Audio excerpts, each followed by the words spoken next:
Episode 122. Piece of Cake. Introducing Rebecca Peace on the BTS Creative Academy podcast, Uncut. With me, your host, Martin Colton. Can you hear me? I can hear you now, yeah. Hello. I'm so sorry about that. I was trying to join and it kept flashing up saying invalid meeting. I was so confused. Just said invalid meeting link, and I don't know what I did different. I'm just bad with tech. Yeah, that's absolutely fine. We're here now. Thank you for joining. We're here now. We're in the. Well, thank you for joining me on the podcast, on the BTS Creative Academy podcast. Thank you.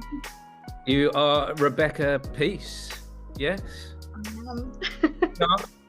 Songwriter, actress, dancer, model. Anything else to add to the list of talents that I've missed? Probably not. I'm that kid that would always do all the different hobbies. I was always that kid. So then that just kind of continued into wanting to do as much as I can. So I think slightly from a business standpoint, it's saying more hireable, but also I was just brought up with lots of creativeness around me from my family. Wonderful. And so you're pushing that into your adult life as well, continuing with that. Essentially, yeah. I was sort of brought up to believe that if you want to achieve something, you can, and it can be as garish as possible. But I was always supported by my family to achieve those dreams, or at least attempt them. And 3-year-old Rebecca will be very proud of where she is right now. So that's wonderful. What an amazing start to this episode about how proud your 3-year-old self would have been. So what's going on in your life at the moment? What's Rebecca up to right now? I know you've just released a single. Yeah, so I just had a new single come out last month called Why Can't You Love Me Revisited version. It's more of a broken down ballad version of the original track that was released a couple of years ago. The first one's very pop punk, 180 BPM, very fast. It's how my brain runs. So I thought, let's try stripping it back, and it gives it a completely different feel. It was an experiment, really. We sort of was just looking for an acoustic harmony on a guitar, and then I went, hang on, what if we just try and bring it back and just revisit that? And then I catalogued it for a long time. It was actually the first track that I'd ever fully released in this sort of era of my recorded in this first era of my music, which would have been when I was in uni, and you get a uni band together for a project and that kind of stuff, which was really fun. And then I just catalogued it and forgot it existed, completely forgot I'd even recorded it, and looked in my Google Drive and saw the files. I was just looking back for ideas for the new stuff that will come next month for the EP. And I was just like, hang on, this will bridge the gap between the two sounds. That the previous pop punk stuff, this is a broken down almost rock, soft rock ballad almost, and then the new era is going to be going into more pop, more girly pop, and I think it just bridges the gap between the two. So it happened by accident, and it was a happy accident. Oh, that's amazing. So you wrote this song yourself back when you and it had a certain sound and a certain vibe to this song then. Did you actually go back and listen to it, or was you rereading it when you were starting to revisit it? So when we were originally recording it, myself and then some instrumentalists that were on the project with me, when we originally just made a demo of it, that was when we made this second song before we'd even completed the first one. So I came to them with a garage band, rough, very scratchy sound, and just ideas chucked together. That was going to be just purely the song itself was going to be replicated in the sense of recording it better with higher quality machinery, and then we were coming up with a harmony line just for the original song, and we just all went, wait, let's just run this and see where it goes. Record it on my phone, and then it just came out really beautifully. And we got a big swell in the not the middle eight, but the equivalent of a middle eight in it. There's a big swell that happens, and there's loads of layers of harmonies, and it just brings it to a whole other level rather than an angry pop punk, why can't you love me? Why don't you treat me the same that you say you do outside the house, you know, than why? It's more like tender, it's more dainty, it's more like vulnerable in a sense than just, you know. You sound really proud of this song. You sound really proud of this music. My music is like a bit of a therapy for me. So I write from real experiences. I was with a very horrible person for 3.5 years, and it was my realization when I was writing this. I was like, oh gosh, I didn't realize what I was in until I was out of it.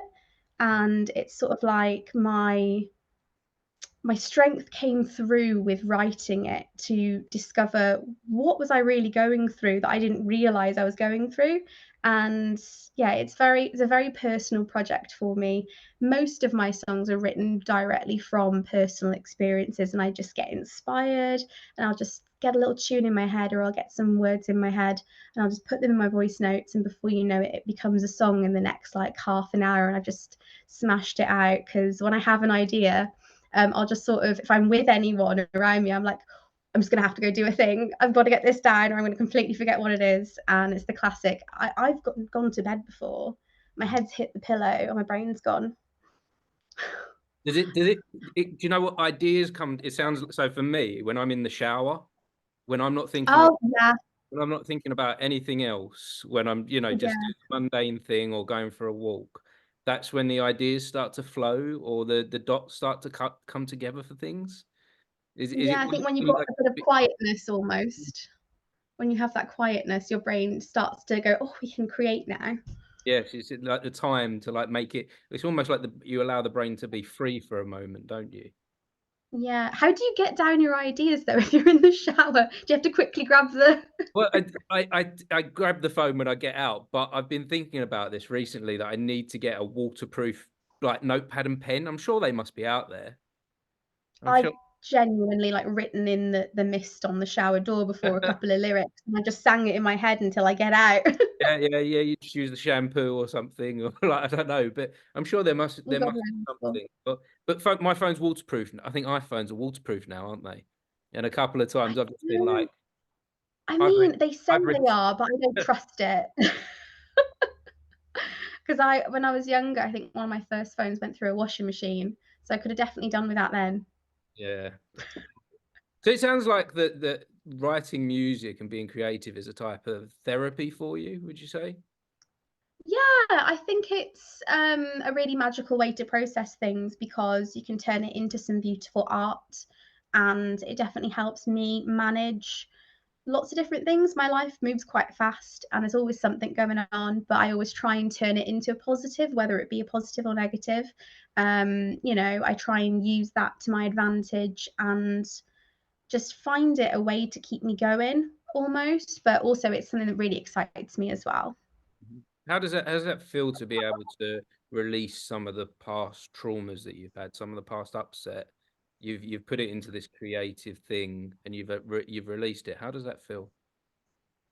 It's when I released my first single, Now I See, that was I was streaming on Twitch at the time, so in lockdown, I was streaming on Twitch, like video games and stuff, and then we'd always talk about music, and we did a release up to midnight with everyone getting ready for it to come out, and everyone was in the chat getting ready to listen to it all together. And it was very surreal to think that the feedback I was getting from them, they enjoy listening to this thing that helped me so much. And then now it's something that they can enjoy as well. You know, my friends will send me photos of it playing in their car, and I'm just like, you're so cute, that's really sweet. You know, it's like I even bought out hoodies at one point. I had people in America buying my merch, and it's very surreal. Yeah. Yes, yeah. And I guess it's nice in a way, isn't it? Like nice, is nice the right word that you've had these bad experiences and you've been able to transform it into something positive, haven't you? Yeah, because I think, Just for you know, yourself we all rather. know that, yeah, like not talking about stuff doesn't help. You know, it only just you have to deal with it later. So I quite like to deal with things in the moment if possible, to then just, you know, not have anything hold me back and just be able to plod on and continue. But I think, you know, a lot of people have related to the songs as well and gone, wow, yeah, like I didn't realize that was a feeling that I felt at one point. Which is crazy to think that I don't intend to write commercially, but it does come out relatable to other people, which is really cool. And you mentioned social media there. Now I've been looking into your social media stuff a little bit. Have you got a team behind you that's working on putting your content out, or are you just all self-producing? No, I actually do it all myself. I really quite enjoy that side of it. I have been approached by a couple of different PR teams. I actually had a meeting with 1, 2, 3 days ago. But I'm kind of like that person that, along with doing lots of different stuff, I love to be able to know how to do all the steps. So for me, you know, on this kind of a scale, it just makes more sense for me to do it all myself. And if the time comes along to be able to have an actual team, then, I'd pull my friends in, because I've always wanted to be like, oh, I'll take you with me on this journey, wherever it may go, if it goes anywhere. And then have, when I've done my artwork before, I've had my friends make that artwork, that kind of stuff. But for the promos, the content, all that kind of stuff, I just look at similar artists to myself and go, how can I make this me? How can I spin this to my own way? Because the other day I posted this reel, and it was a Hilary Duff like quote thing, and I think it said something along the lines of, well, that's my life, I hope you enjoyed listening to it, because I know I did. And I just made it into when I tell my producer the meaning of every song without him asking, and it mildly popped off for my size of profile in the speed that it got views. It got probably all the views it's got now within half an hour, and I was like, oh, okay, cool, people liked that. People like something funny and quirky, and who doesn't love Hilary Duff, so Why is it important to look at these other successful people and try and find a way to copy and maybe be inspired by them? Why is that useful with what you're doing? I think TikTok's made it more acceptable to have creative influence by other people. And then if that blueprint works for them, then I've got something to base it off, rather than completely going from scratch. And this year, I've been bringing my focus back into doing more content around my music, and letting people know about songs that are already out, ready for the EP to come out in May. So I think it just helps drive in a similar audience. It will hopefully in turn make that audience larger, and then that will hopefully turn into people coming to live gigs, and it just grows and sort of there. That's Yeah. the plan anyway. So do you find that the stuff that you do online does transform into real life, like ticket sales, for example? Like you've got 2 gigs coming up, haven't you? Yeah, so I've got one at the Syndichrome Social May 10th, and that's with War Child, so that's a charity one. And then I've got one June 20th at the Moustache Bar in Dalston, both in London. And I think I was quite surprised that I had people DMing me asking me, where do I get tickets? So that was really cool to see that it's actually coming into fruition with what I'm trying out. And I do run the odd add-on things as well to see if I can divert it to all of those people in that area to come and see stuff, and have people that have similar interests. So I'll do like target marketing audiences for like a certain age group, which tends to be the majority on my analytics on Spotify, from said area where I might be gigging. And then the genre, maybe I'll put Paramore, Avril, Taylor Swift. It's got a crossover in there, so I think it really helps. It really You're really helps. thinking about the business side of this as well, aren't you? You're not just going, I'm just going to throw my stuff out there and see what happens. It sounds like you've got real Yeah, strategy there that you're working on. I think it just comes from being such a planner. Like, I've always been such a list person. I'm very, I like to work by a plan. I don't quite like to go just, oh, that's it. I'm not built that way. I wish I could be, because I'd be a lot more relaxed. But if I was a lot more relaxed, I wouldn't make these fast songs. The way that you are contributes to your creativity, doesn't it? And I you, think so. Like, a lot of my music quite advocates for like mental health and along these lines, because I went through so much. I can understand how other people can struggle as well, so I try and bring that as quite like a prominent thing in what I do. as well. So I think in the future, I'd love to be able to make that more of a vocal thing, you know, with other like organizations and pair up with things. I'm quite excited to do this with War Child actually, because I volunteered for them a few years ago for an Anne Marie concert. It was sort of in conjunction with the Brits, I'm pretty sure. So yeah, I'm a helper. I really like helping. It's like my thing. Tell me a little bit about War Child then. That's a charity, do you say? Yeah, so I wouldn't be able to give you like all the stats or anything, but when I read into them, it was really interesting, and they do support such a good cause. So I'm excited to be able to bring some people along to help, and then they can essentially support the artist and then separately support the charity. So it's nice to know that what you're contributing, you're like conscious of where it's going to. But yeah, it's really good.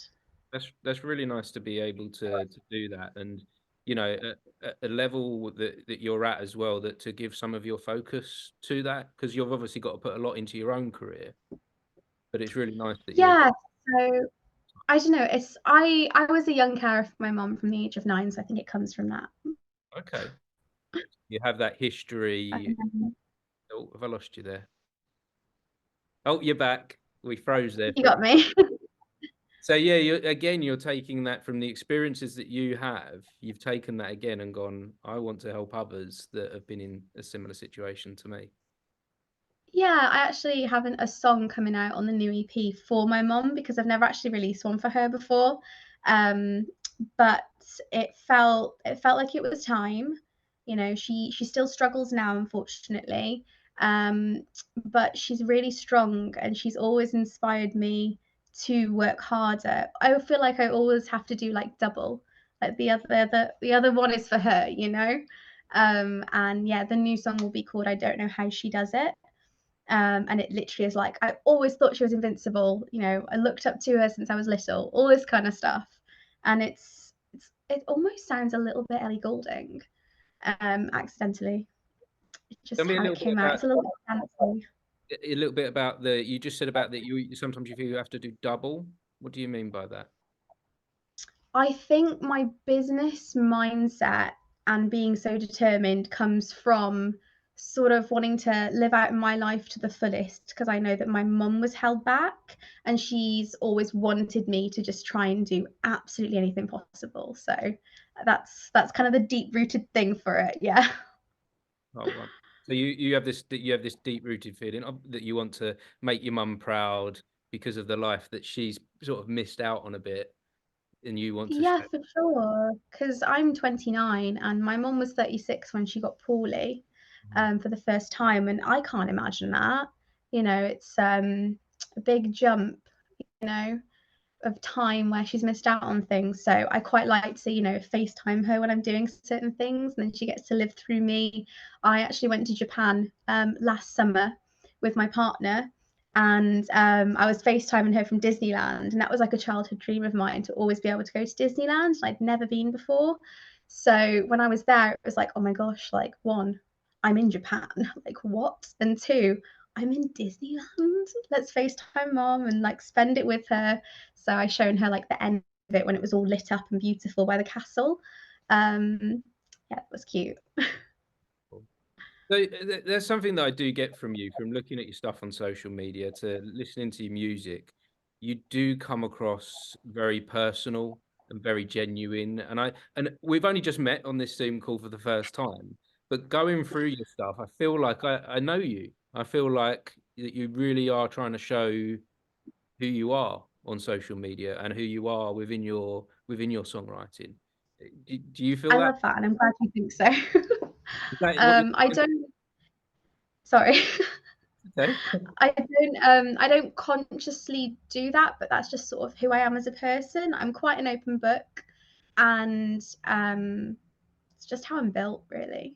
Yeah. I see that there's quite a lot about Pokemon on there and gaming and cosplaying. Where did Yeah, I've got an Eevee tattoo. that So that's my partner's fault. My partner Rob. He's right? fantastic. He is the love of my life. I actually have an Eevee plushie right here. Of course. This was my carry-on the way back from Japan. It was my pillow, and then he stole it, of course. He doesn't travel well, so I let him have it. But yeah, it's nice to see that side of you as well, not just the music that we're seeing. We're seeing Rebecca of who you are. We're seeing that you love the cosplaying, the gaming, and the Pokemon, and that there's more to your life than just singing. That's really nice. Yeah, in lockdown, like I said, I did Twitch, and I sat in my gaming chair for some days for 8 hours streaming. And Rob, bless his soul, he'd be like running snacks up and down and drinks up and down, and I love it. I really got into it in lockdown. I was brought up on like a Nintendo 64 and a Sega Mega Drive because my granddad had them.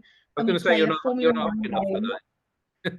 No, but yeah, There's still my granddad. classics from my era. How old are you? Nearly 40. You're not. Yeah. I'm surprised. I'm actually really surprised. The But grey yeah, is coming through. and that is why I have highlights. I think I started getting grey hair when I met Rob, actually, when I was 23.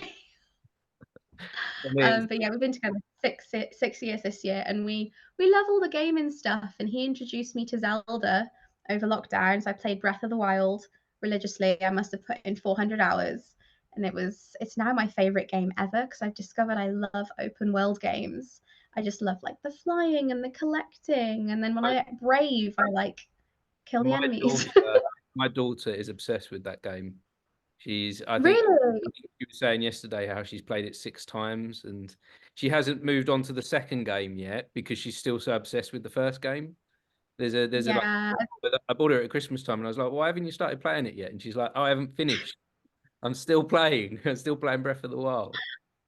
So, I love that. No, it's such a good game. There's so much to do. There's so many side quests. There's even a DLC. yeah. So you get like extra content on it as well. But yeah, I loved Tears of the Kingdom. That's the second one. There's so many like expectations that people had for that game. And it was really awesome that they lived up to that expectation. Okay. My laptop just said it's plugged in, and it's just said the battery's gonna go. Oh, there you go, plugged in. I know that shock face. I've been there. You said it was going to turn. It was like it's going to turn off, and I was like, "What?" Good. I've just put it in the plug socket properly this time. Amazing. I always do that. I forget to click it in the back properly. That's what I did. That's what I did. So Yeah. So you're sharing all like the real side of Rebecca. Do you feel that helps forward your music career by doing that? I don't know.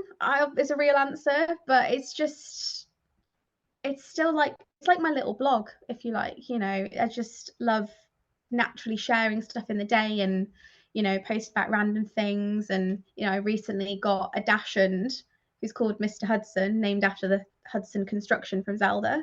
Okay. We full name him as well. He is Mr. Hudson. It was a meme, and now it's real. That's a real thing.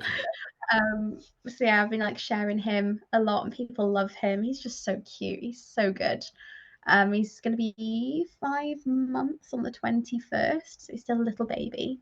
But yeah, I think I just naturally am a sharer, probably oversharer, but people can take that for what it is, and usually people don't mind. What constitutes the oversharing then? Where's the I don't know. I think for the longest time, when I was in that bad relationship, for the longest time, I couldn't be me, and I couldn't express, and I couldn't have opinions. So now I'm like learning where that boundary is. Yeah. You've become free all of a sudden. You become free Oh yeah, that's literally like one of the lines in my song. I go, I am free. Yeah. And that's so Yeah, important for us to be able to use our voice as we want to, as we need to, as we're born to do. definitely. I agree. It's there's only one of you, so make the most of it, Yeah. So what's next for you then? You've got these couple of gigs coming up. What does the future look like for you? Yeah, so I also do like the odd bit of extra work in TV and film and things like that. And I've recently joined with another one. I've got about 3 or 4 different agents for that. I did a 9-month stint on Ted Lasso, which was really fun with Apple TV. And I actually met, you've interviewed Boo. I met her on one of my jobs actually. So and then we've kept in touch since. You know Boo, do you? Yes, I did notice that. Maybe that's how I came across you first. I'm not sure. Probably, yeah. But we did this really cool like gig, and we were like in the audience, and it was really fun actually. It was a couple of days, but yeah. So I want to try and get more of that in this year, and just arrange my availability so I can do more of that, because I just started driving in September. Well, just passed in September, because I didn't need it when I was younger. So I can get to more jobs now, which makes everything a bit easier and it opens it up. So definitely want to do more acting. And then in May, I've got the EP coming out, which I'm really excited for. One of the songs I wrote when I was 16 and I never released it, and it's had many different forms, and it sounded dancey, it sounded acoustic, it sounded full band, it sounded like Sad Boy 1975, but we're keeping it in a happy era. It's like my summery bops are going to be coming through finally after getting all the out of the way. Now it's time for all the happy stuff. And yeah, there'll be 4 tracks coming out in May. I've not decided on the date yet. I was going to put it on the 21st of May, but now knowing I have a gig on the 10th, I'm currently seeing what can be done, because I'm laying vocals for it tomorrow, and then it's down to my producer to mix and master. So yeah, very exciting. Where do you lay this all down? Do you go to a studio to produce all this music? I have a home studio. So I've accumulated like little bits of technology over time from doing the music course, and so I went to BIM university. So you sort of learn along the way like little techniques that can help you record from home, and like soundproof and stuff like that. And also whatever my producer recommends, I'm like, cool, I'm on it. So yeah, it makes it a lot easier than having to travel, and we find that we still get a really, really good sound out of it. So it just made more sense to do it remotely, and then we can not be restricted with too much time, because then there's no travel involved. Yes, of course, yeah. So I wanted to go back to the acting a bit, because we touched on that just briefly there. So because you're an actress as well, so you're doing the extra work. What's the purpose for doing the extra work? Do you have some kind of hopes and dreams that will lead somewhere, or what's the idea behind that? I think because I've always been so creative, it's just another natural path for me. I did performing arts in college, so it was a little bit of everything. And then I danced from the age of 3 and was in the Dancers Olympics when I was 17. So all these things will come back to me eventually. But when I want to say probably 14, 15, I applied to an agency which was for modeling and extra work. And I got a couple of headshots done and managed to get on Fresh Meat on Channel 4 as my first job. So that was really fun. Obviously, when you're younger, you can't travel to as many jobs. So it made it a little bit limiting, because I remember I got called for Boohoo and I couldn't get there. And I was like, oh, for God's sake, why do I have to be a kid? Now I'm like, right, I drive, nothing's stopping me.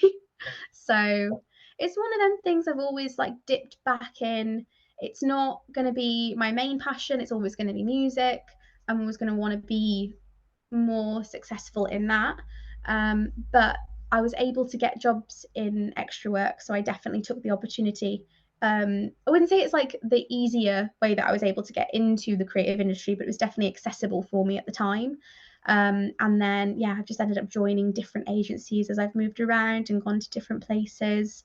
So it's quite handy to have a couple of different ones under my belt at the moment, because then I can see whatever jobs come through when I'm available. So it's awesome. It's kind of fun. It's a great day out.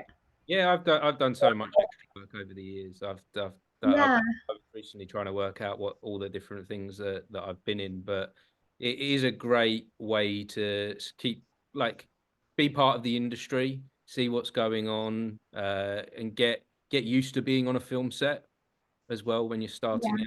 Because if you're a performer and you do get a full-on acting role at some point in your life, the environment won't be so alien to you, having experienced it as an extra. Yeah, I think, like, as you know, it's just a really nice day out when you're an extra. You haven't got as many responsibilities as like a main actor has, of course, and you know, you're there for a nice day out and a nice lunch, you know. Yeah. And I think you get to meet other people that are like-minded. One day, you know, you might not get used to the evening and you're sitting around all day, but you're having a nice time. You're sitting there to be paid. You know, could think of worse ways to Yeah, spend my day. great side hustle. It's great. Yeah, that I've always seen it something you can't do as a full-time job because it's not quite regular enough, but you can do it as an extra income. And yeah, Yeah. great to meet other people and great to be part of the industry. Um, but yeah, I've just seen that the time's running out on this, so I just wanted to. We touched so briefly at the beginning on your past, your upbringing. And you were saying about how the younger version of yourself would be proud of you for what you're doing today. Tell me a little bit more about that. Yeah, so my mom was a single mom, and my grandparents sort of raised me with her, with my aunties and uncles, and she's very strong and um, the voice of Carol Carpenter, but would never admit it. And then my granddad used to do like the gig circuit back in the day in the Midlands, and then you know they travel all round. That was like their hub, with it being in the middle of the country. And my other uncle, he actually, so it would have been the eldest of my grandparents' children. He unfortunately, when he moved to London to pursue his music career, he passed away due to a gas leak. So I got my butterfly for him. And again, it's that living double. Now it's living triple. Like, I want to pursue all of his music to be released at some point in the future because, like, he deserves it. He was so talented. And then my other uncle won Battle of the Bands back in the 90s. So I was just brought up around all of this creativity. We'd always be on some kind of adventure. You know, we'd get in the car and just go somewhere. I'd always ask for it to be the beach because I love the beach. But yeah, no, it's always been something, whether it be like a drama group or ice skating or singing lessons or anything. I was always sort of exposed to lots of opportunities to see what I like and where I want to go with it. Um, there was never a, oh, you don't want to do that. It's not a proper job. It was like, yes, Rebecca, we'll get you there. Like, you know, delusional or not, I appreciate the support, you know. That is so wonderful and so nice to hear when people have supportive parents like that. Do you think there's any downside to that massive load of support that you've received, or is it all positive? Um, I was bullied a lot in school because not in a cocky way, but I had drive and believed in myself back then. But then other people bullying me gave me doubt. And then my brain goes, oh, I'm actually tone deaf. Of course I can't sing. Of course I'm rubbish at this. Of course this, that, and the other. And I think as you get older, the doubt creeps in. So if anything, it's only a positive for me because they also wouldn't fib. And I think I still didn't believe in myself until I got radio play for the first time. I think that was when I went, you know, phew, I've not wasted all these years on this one I'm thing. doing something right, you felt like. Yeah, and I really, really thank them for that, for just always believing that I could do the things that I wanted to do. You know, I'd never dream in a million years that I'd be able to live the type of life I do now and have this flexibility of doing different creative stuff when I want to. Wonderful. So you've got all these people that are behind you, supporting you. You see, it sounds like you believe in yourself, which is amazing. And Sometimes yeah, of course, we all have these little it moments. fluctuates, Yeah, but we have these moments, but I see that there's a passion that you've got there for yourself and a belief in what you do. And your younger self would be proud of yourself, as you said at the beginning. But what about your future self? Have you got a message for your future self if you watch this back in, say, 5 or 10 years' time? gosh, I'll have kids by then. Is Oh my gosh. is that the hope and dream that you'll have children by then? Well, this might sound really unorthodox, but I know for a fact that my partner is proposing to me in Hawaii in the summer. So, You know for and then definite. we've already picked the names. He We've he already hasn't picked the name. he hasn't got a choice, or It's more like we're like best friends. He can't keep anything from me because we're the same person, and it's very sweet. He's an angel. So, but yeah, probably children down the line. But what would I say to my future self? Just keep going. Just keep going. Keep writing. Believe that you can. There have been signs that have told you that you can, even though you doubt yourself. And just do everything that makes you happy. Yeah. Wonderful.